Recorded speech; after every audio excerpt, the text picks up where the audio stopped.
अस्सलाम वालेकुम स्टूडेंट्स। तो आज का जो हमारा लेक्चर है वो उसी का हिस्सा है energy conservation in simple harmonic motion के बारे में, जो हमने उसमें काइनेटिक एनर्जी और पोटेंशियल एनर्जी का फार्मूला ड्राइव किया था मैथ स्प्रिंग सिस्टम के लिए। तो मैथ स्प्रिंग सिस्टम में हमने जो काइनेटिक एनर्जी और पोटेंशियल एनर्जी का फार्मूला फाइंड किया था, ये हमारे पास काइनेटिक एनर्जी का फार्मूला था हाफ की एक्स नॉट का स्क्वायर माइनस एक्स का स्क्वायर, जबकि हमारे पास पोटेंशियल एनर्जी किसके बराबर थी, हाफ की एक्स का स्क्वायर। तो इस वीडियो में मैं ये शो करूँगा कि हमारे पास जो टोटल एनर्जी होती है वो किस तरह कांस्टेंट रहेगी और किस तरह कंजर्व रहेगी। तो टोटल एनर्जी हम फाइंड कर लेते हैं कि हमारे पास मैथ स्प्रिंग सिस्टम में टोटल एनर्जी कितनी होगी। तो जैसा कि आप जानते हैं कि हमारे पास सिस्टम के पास सिर्फ दो किस्म की एनर्जीज थी, एक काइनेटिक एनर्जी थी, एक हमारे पास उसके पास पोटेंशियल एनर्जी थी। क्योंकि हमने क्या बात की थी, हमारे पास सिस्टम आइसोलेटेड है और आइसोलेटेड सिस्टम में हमारे पास किसी किस्म की फ्रिक्शन रेजिस्टेंस वगैरह नहीं होती, तो हमारे पास हीट एनर्जी और बाकी जो forms of energy, sound energy वगैरह, एनर्जी लॉस जिनमें होता है, वो वाली फॉर्म्स ऑफ एनर्जी हमारे पास मौजूद नहीं है। यहाँ पे सिर्फ हमारे पास काइनेटिक एनर्जी मौजूद है और पोटेंशियल एनर्जी मौजूद है। तो टोटल एनर्जी हमारे पास जो यहाँ पे होगी वो kinetic energy plus potential energy के बराबर होगी।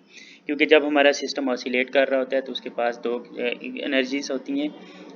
यहाँ पे आप देख सकते हैं, यहाँ पे हमारे पास उसके पास मीन पोजीशन पे वेलोसिटी मैक्सिमम होती है, तो यहाँ पे हमारे पास उसके पास टोटली काइनेटिक एनर्जी होती है। यहाँ पे हमारे पास वी एक्स वी ज़ीरो होता है, तो काइनेटिक एनर्जी ज़ीरो होती है। हमारे पास उस सिस्टम के पास सिर्फ कौन सी एनर्जी होती है, पोटेंशियल एनर्जी होती है। तो इस तरह जब सिस्टम ऑसिलेट कर रहा होता है, रास्ते में कहीं पे देखें तो उसके पास दोनों एनर्जीज होती हैं, काइनेटिक एनर्जी भी होती है, पोटेंशियल एनर्जी भी होती है। तो रास्ते में अगर आप यहाँ पे ऐड करें kinetic energy plus potential energy, यहाँ पे ऐड करें काइनेटिक और पोटेंशियल को, या यहाँ पे ऐड करें, तो तीनों जगहों पे आपके पास क्या होगा, टोटल एनर्जी जो वैल्यू आएगी वो कांस्टेंट आनी चाहिए।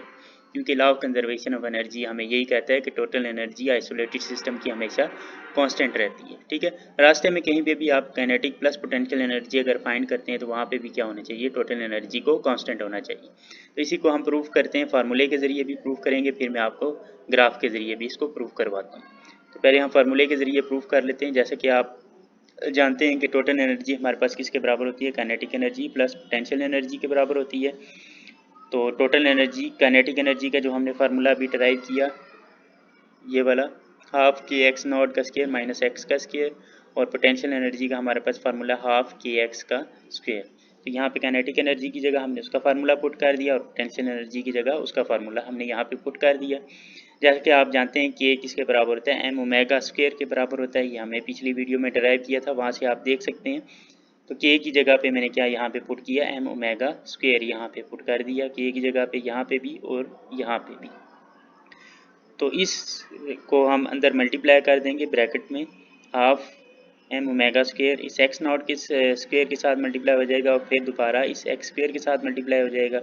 और फिर क्या होगा, हमारे पास इस ब्रैकेट को ओपन करने के बाद ये वाली टर्म और ये वाली टर्म आपस में कैंसिल हो जाएंगी, क्योंकि ये प्लस में है और ये हमारे पास माइनस में है। तो हमारे पास टोटल एनर्जी का जो फार्मूला आ गया वो क्या आ गया, half M omega square X naught का स्क्वायर। ठीक है, और आपकी बुक में भी आप देख सकते हैं यही चीज़ ड्राइव हुई है, हाफ के एक्स नॉट का स्क्वायर, एम ओमेगा स्क्वायर की जगह दोबारा उसने क्या कर दिया, के पुट कर दिए। तो ये हमारे पास टोटल एनर्जी का फार्मूला है। उसमें आप देख सकते हैं ये एक्स नॉट आ रहा है, ये आपकी बुक में मिस प्रिंट है, यहाँ पे आप एक्स नॉट लिख लें। यहाँ पे एक्स नॉट आ रहा है, एक्स नॉट का मतलब ये है कि उसकी वैल्यू एक्स की फिक्स होना, क्योंकि एक्स नॉट हमारे पास मैक्सिमम डिस्प्लेसमेंट होता है और मैक्सिमम डिस्प्लेसमेंट की वैल्यू हमारे पास फिक्स होती है। जबकि x जो अकेला x होता है ये वेरिएबल रहता है, ये किसी भी पोजीशन पे आहिस्ता आहिस्ता ये कम होता रहता है, कभी ज़्यादा होता रहता है, कभी कम होता रहता है जब बॉडी ऑसिलेट कर रही होती है। कभी x ज़ीरो हो जाता है, लेकिन x नॉट जो होता है वो मैक्सिमम वैल्यू वो तो फिक्स होती है, कांस्टेंट होती है। तो इसका मतलब है कि तो वैसे भी कांस्टेंट 1/2, तो एनर्जी टोटल हमारे पास ओवरऑल क्या हुई, कांस्टेंट हुई। और ये किस पे डिपेंड कर रही है, हमारे पास x नॉट पे डिपेंड कर रही है, मैक्सिमम डिस्प्लेसमेंट। ठीक है, तो इसका मतलब ये हुआ कि total energy of the system will remains constant. किसी भी टाइम आप चेक कर लें उसकी टोटल एनर्जी सिस्टम की क्या रहेगी, कांस्टेंट रहेगी। चाहे आप इस पॉइंट पे और इस पॉइंट पे आप काइनेटिक एनर्जी और पोटेंशियल एनर्जी को ऐड करें, टोटल एनर्जी आपकी वही आएगी जो यहाँ पे आएगी और जो इस पॉइंट और इस पॉइंट पे ऐड करने की वजह से आएगी। तो इस पॉइंट, इन दो पॉइंट्स पे आप काइनेटिक पोटेंशियल को ऐड करें, या इस पॉइंट पे आप काइनेटिक प्लस पोटेंशियल करें, या इन दो पॉइंट्स पे आप काइनेटिक प्लस पोटेंशियल को करें, तो आपके पास टोटल एनर्जी हमेशा हर पॉइंट पे, चाहे आप दरमियान में कहीं पे ले लें, इन दो पॉइंट्स को ले लें, इन दो पॉइंट्स पे भी हमारे पास kinetic energy plus potential energy की जो टोटल एनर्जी की वैल्यू आएगी वो कांस्टेंट होगी, सेम होगी, जो यहाँ पे आ रही थी और जो यहाँ पे आ रही थी और जो यहाँ पे आ रही थी। तो हर जगह पे हमारे पास टोटल एनर्जी क्या रहेगी, कांस्टेंट रहेगी, सेम रहेगी। और यही हमने प्रूफ करना था कि हमारे पास एनर्जी जो है वो सिस्टम की कांस्टेंट रहती है, कंजर्व रहती है।